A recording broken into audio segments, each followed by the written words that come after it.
لا إله إلا الله وحده لا شريك له وأشهد أن سيدنا محمد عبده ورسوله لا نبي ورسول بعده. قال الله تعالى في القرآن الكريم: أعوذ بالله من الشيطان الرجيم. بسم الله الرحمن الرحيم. وإذ أذن ربكم لئن شكرتم لأزيدنكم ولئن كفرتم إن عذابي لشديد. Sadaqallahu alazim wa sadaqallahu rasulul karim. Bapak Ibu yang dicintai Allah Subhanahu wa taala, pertama-tama kita berikan puja dan puji syukur kita atas kehadiran Allah Subhanahu wa taala yang telah melimpahkan kita banyak nikmat. Nikmat yang boten sakit dihitung oleh tangan kita. Kenikmatan yang tidak bisa hitung dengan kalkulator. Maka sebagai hambanya senantiasa bersyukur atas nikmat yang Allah berikan kepada kita, sehingga ketika hambanya bersyukur, insyaallah Allah akan tambah dan tambah. Amin ya rabbal alamin. Mari sesarangan membaca hamdalah bersama-sama. Alhamdulillahi rabbil alamin. Maka di sini Bapak Ibu sekalian, ketika Allah berikan kenikmatan bangun tidur, maka Rasulullah sallallahu alaihi wasallam mensunnahkan kita untuk berdoa, alhamdulillahilladzi ahyana ba'dama amatana wa ilain nusur. Dan ketika kita selesai makan, disunnahkan juga berdoa, alhamdulillahilladzi at'amana wa saqana wa ja'alna minal muslimin. Maka di sini Bapak Ibu sekalian, ketika Allah berikan kita kenikmatan bisa bangun tidur, artinya Allah bangunkan kita dari kematian yang sejenak. Mati yang dimana di sini artinya tidak sadar, Bapak Ibu sekalian. Betul ya? Ketika kita tidur, apakah kita sadar, Bapak Ibu? Bukan. Ya? Maka di sini Bapak Ibu sekalian yang harus kita syukuri ketika bangun subuh itu adalah bersyukur. Tadi sesuai mana di surat Ibrahim. Surat apa Bapak Ibu? Ibrahim. Ayat 7 Allah berfirman, la in syakartum la azidannakum. Ketika hambanya bersyukur, maka Allah akan tambah dan tambah, Pak. Masya Allah. Dan kebalikannya, wala in kafartum in adabi lasyadid. Ketika hambanya enggak mau bersyukur, ketika orang itu enggak mau bersyukur, maka apa? Azabnya Allah sangatlah pedih. Allah datangkan kekurangan, Allah datangkan kesengsaraan, Allah datangkan kekurangan terus. Ini yang dimaksud azab. Na'udzubillah min dzalik. Dan tak lupa salawat serta salam kita haturkan kepada junjungan kita Nabi Allah, Nabi Agung Nabi Muhammad sallallahu alaihi wasallam, yang insyaallah yang hadir pada hari ini, pada pagi hari ini, insyaallah akan mendapatkan syafaatnya di akhir kelak nanti. Amin ya rabbal alamin. Bapak Ibu yang insyaallah dirahmati Allah Subhanahu wa taala, mohon izin pada hari ini saya bukan menasehati untuk Bapak Ibu boten, tapi untuk mengingatkan dalam kebaikan satu sama lain. Tentang apa? Tentang taat. Masya Allah ya. Tentang apa Pak? Taat. Masya Allah. Dan kita alhamdulillah ya, biiznillah, dengan izin Allah, Allah perjalankan kita memasuki bulan apa Pak? Dzulhijjah. Dan Dzulhijjah itu termasuk arba'atun hurum. Apa itu Pak? Bulan-bulan haram, bulan-bulan yang dimana yang di dalamnya luar biasa keutamaan. Salah satunya keutamaan bulan haram ya di Dzulhijjah adalah semua pahala akan dilibatkan oleh Allah.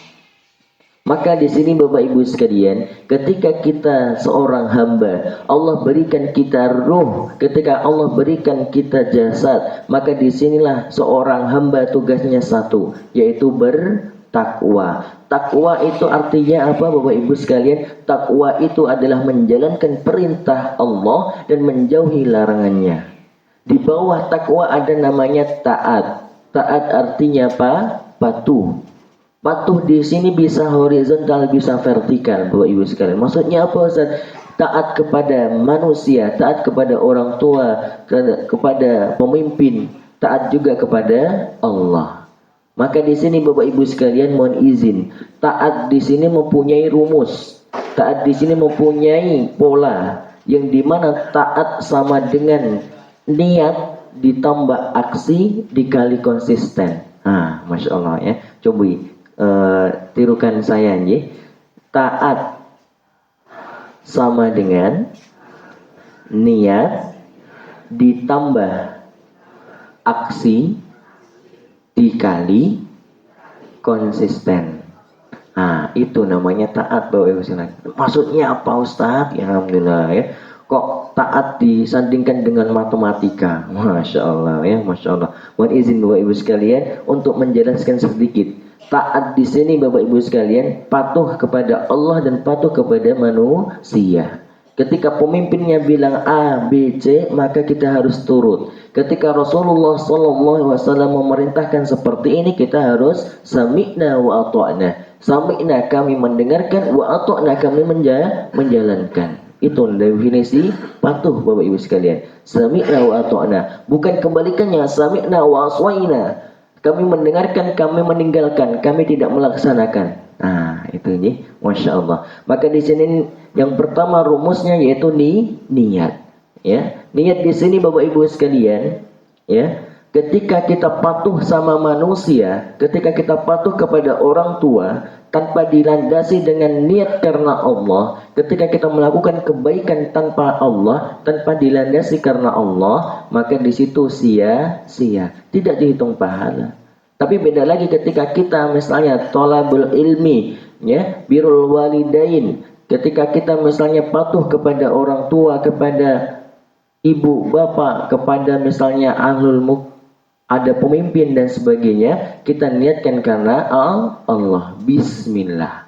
Maka di sini Bapak Ibu sekalian, semua kegiatan kita seujung-ujungnya ataupun niatnya itu karena Allah.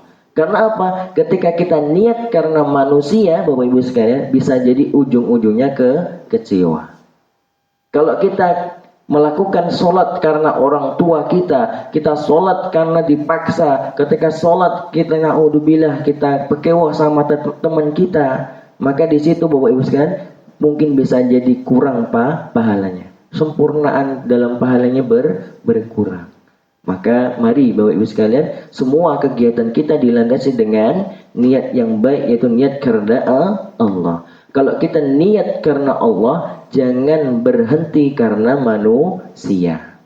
Kalau kita melakukan ini, melakukan sholat, Al-Quran, infak itu karena Allah, jangan berhenti karena manusia. Alias ngapunten, biasanya ketika kita mau berbuat baik, kadang ada yang merasani, ada yang menggibahi kita, ada yang gak suka dengan kita. Tapi Bapak Ibu sekalian, jujur, ketika kita melakukan kebaikan, pasti ada yang tidak suka. Apalagi ketika kita berbuat keburukan, banyak yang lebih tidak suka. Maka di sini Bapak Ibu sekalian, kita harus jaga niat yang benar sehingga kita taat kepada Allahnya sempurna. Rumus yang kedua, niat ditambah aksi, Pak. Ketika setelah niat, ketika kita sudah niat untuk sholat, maka apa yang kita lakukan? Ya segera untuk sholat. Aksi itu artinya bergerak. Nama Pak Ibu? Bergerak. Ketika kita misalnya ngapunten, ketika sudah bangun tidur, ya sudah niat sholat subuh, niat saja apakah sudah cukup Bapak Ibu? Belum.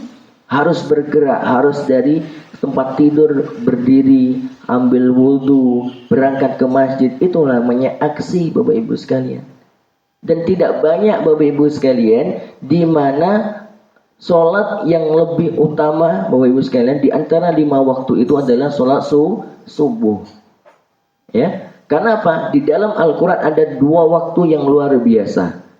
Di dalam Al-Quran ada 2 surat yang Allah sebutkan, wal asr wal fajr. Masya Allah. Wal asr itu sore hari, wal fajr pagi hari. Masya Allah. Maka di sini Bapak Ibu sekalian, 2 waktu ini luar biasa mustajabnya ketika kita melakukan kebaikan, melakukan amal soleh. Maka ada istilahnya sedekah subuh. Kenapa kok ada namanya sedekah subuh? Karena di dalam subuh itu banyak keberkahan. Ada malaikat turun untuk mendoakan kita semua. Amin ya rabbal alamin. Maka jangan sampai Bapak Ibu sekalian, ketika kita melakukan kebaikan, kita menunda-nunda. Na'udzubillah min dzalik.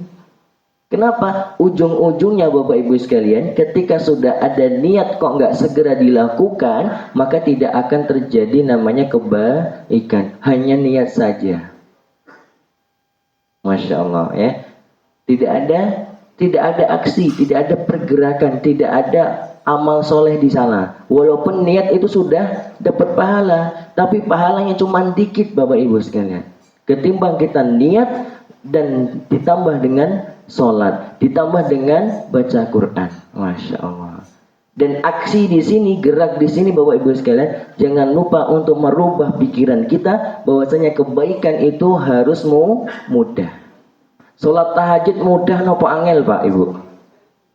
Mudah, alhamdulillah ya. Kalau guru kami bilang gini Bapak Ibu sekalian, ketika ada niat pasti ada jalan.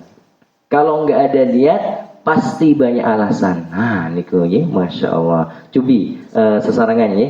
Kalau ada niat belum kompak ya. Kalau ada niat pasti ada jalan. Kalau tidak ada niat pasti banyak alasan. Nah niku Pak ya. Nek panjenengan enten niat sholat subuh, insya Allah enten dalane, enten insya Allah ada jalannya. Nek panjenengan boten niat sholat subuh, pasti kata alasan. Entah itu ngapunten pilek, entah itu ngapunten geringgingan dan sebagainya. Rumahnya jauh dan sebagainya. Itu kalau tidak ada nih niat. Baca Quran itu mudah kalau ada nih niat. Walaupun umurnya, usianya sudah 50 tahun, 60 tahun, kalau ada niat pasti ada jalan. Saya punya santri yang dimana santri di situ belum ngapunten, tidak muda lagi, alias sudah tua. Umurnya bukan 50 tahun, bukan 60 tahun, sudah 80 tahun. Masya Allah ya. Sudah berapa Pak? 80 tahun. Dan di situ bilang ke saya, Ustaz, ngapunten saya ingin belajar alif-alifan, bak-bakan, tak-takan sampai ya maun boten ya-yaan niku ya. Alhamdulillah di belakang ya-yaan boten ya. Baca Quran nggih ya mawon boten ya-yaan. Alhamdulillah ya. Maka di situ insyaallah saged Pak nek enten nih niat. Alhamdulillah. Yang belum bisa baca, alhamdulillah sekarang sudah tahu alif mana, ba yang mana, tak yang mana, ya yang mana. Masya Allah.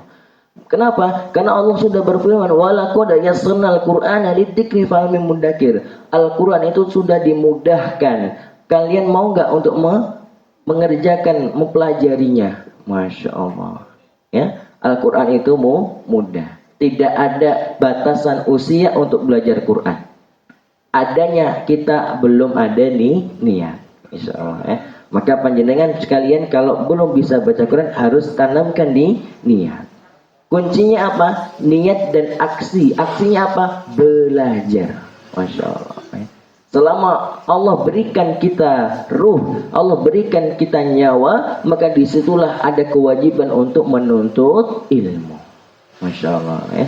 Maka tadi Bapak Ibu sekalian, niat ditambah aksi, niat ditambah gerak, dikali konsisten. Konsisten di sini artinya istiqomah.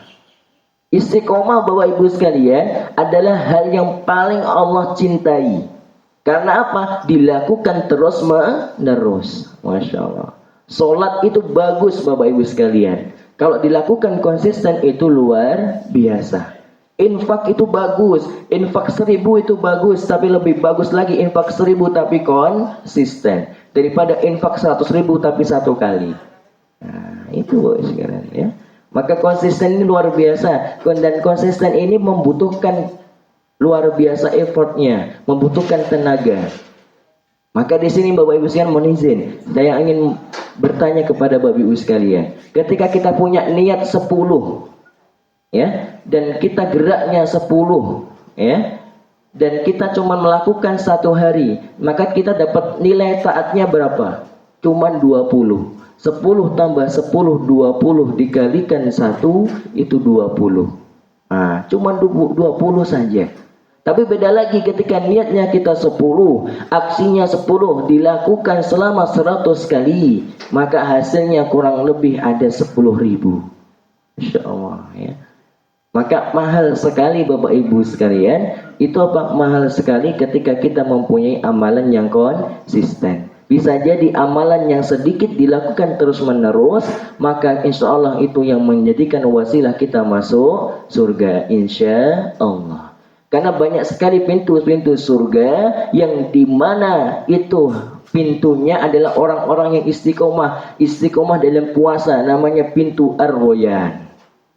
Kalau panjenengan rajin untuk istiqomah sholat puasa, maka bisa jadi panjenengan masuk nanti di surga, nanti masuk namanya pintu Ar-Royan. Maka Bapak Ibu sekalian, jangan sampai kita tidak punya amalan yang istiqomah. Mungkin itu Bapak Ibu sekalian yang bisa saya sampaikan pada hari ini, ya. Karena ketika panjang-panjang namanya nanti kajian yang akbar, Pak, ya, masya Allah, ya. Dan alhamdulillah di sini di pojokan ada yang sudah mengantuk mabuk, alhamdulillah, ya. Itu menandakan sudah lama, alhamdulillah, ya. Tapi mohon izin sebelum saya akhiri Bapak Ibu sekalian, saya punya satu amalan supaya kita tidak ngantuk setelah subuh. Mau atau buatan Bapak Ibu? Ada satu cara Bapak Ibu sekalian. Caranya mudah dan gratis dan mudah dilakukan dimanapun. Supaya kita nggak ngantuk sholat subuh Bapak Ibu sekalian, yang harus kita lakukan yaitu tarik nafas. Apa Bapak Ibu? Tarik nafas. Ya. Kok bisa Ustaz? Nah, saya akan bertanya, kenapa kok kopi itu bikin melek orang, Pak? Karena mengandung kafein. Kafein itu meningkatkan jantung untuk berdebar sehingga oksigen dipompa sehingga bisa naik ke otak, sehingga bisa jalan, supaya bisa bangun. Itu, Pak. Maka narik nafas itu untuk apa? Supaya di otak kita ada oksigen. Ketika ngantuk artinya di dalam otak kita kekurangan oksigen. Maka tarik nafasnya bukan sekedar tarik nafas biasa, Pak.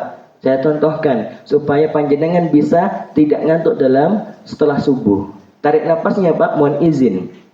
Posisi badan tegak, mata terpejam supaya terasa efeknya. Habis itu, Pak, tarik nafasnya bukan sekedar tarik nafasnya optimal sehingga dadanya agak terangkat. Tarik nafasnya terangkat dan langsung keluarkan. Nah gitu, Pak, ya. Tarik nafas saat dadanya agak tertarik, ya. Habis itu langsung keluarkan pakai hidung. Tarik hidung, keluar hidung. Selama 30 kali, insya Allah itu tidak akan ngantuk. Tapi efeknya ada, Pak. Efeknya yang pertama itu agak pusing. Yang kedua agak kesemutan. Yang ketiga agak berkeringat. Itu. Tapi itu cuma satu menit saja. 1 menit agak pusing dikit, ya. Habis itu agak keringatan dan geringgingan, ada kesemutan. 1 menit saja kita rasakan nikmat itu. Setelah itu kita fokus, kita tidak ngantuk. Silahkan nanti bisa dicoba di luar. Syaratnya satu, di luar, di ruang terbuka. Jangan sampai di dalam ruangan, takutnya nanti semaput. Nih Pak, ya, masya Allah.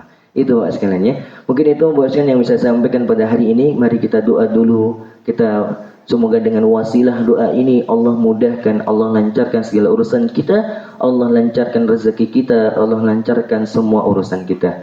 A'udzubillahi minasyaitonirrajim. Bismillahirrahmanirrahim. Hamdan syakirin, hamdan na'imin, hamdan yu'afin wa kafi mazidah. Ya Rabbana lakal hamdu kama yanbaghi li jalali wajhikal karimi wa 'ali sultani. Allahumma shalli ala sayyidina Muhammad wa ala ali Muhammad kama shallaita ala Ibrahim wa ala ali Ibrahim fil alamin innaka Hamidum Majid.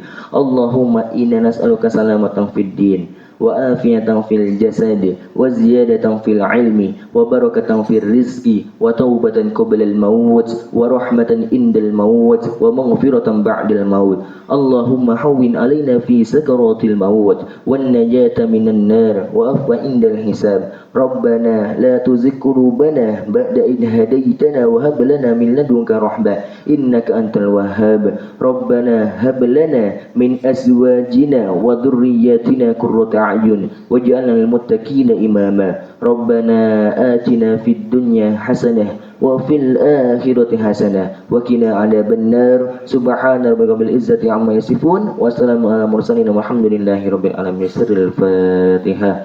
A'udzu minasyaitonir rajim. Bismillahirrahmanirrahim. Alhamdulillahi rabbil alamin arrahmanir rahim maliki yaumiddin iyyaka na'budu wa iyyaka nasta'in ihdinas siratal ladzina an'amta 'alaihim ghairil maghdubi 'alaihim. Amin. Begini itu Pak sekalian, ma asabaka min hasanatin fa minallah wa Fama asabaka min sayyi'atin famin nafsik. Suatu yang baik-baik itu datangnya dari Allah, suatu yang buruk-buruk itu datangnya dari saya. Sekian dari saya. Wassalamualaikum warahmatullahi wabarakatuh.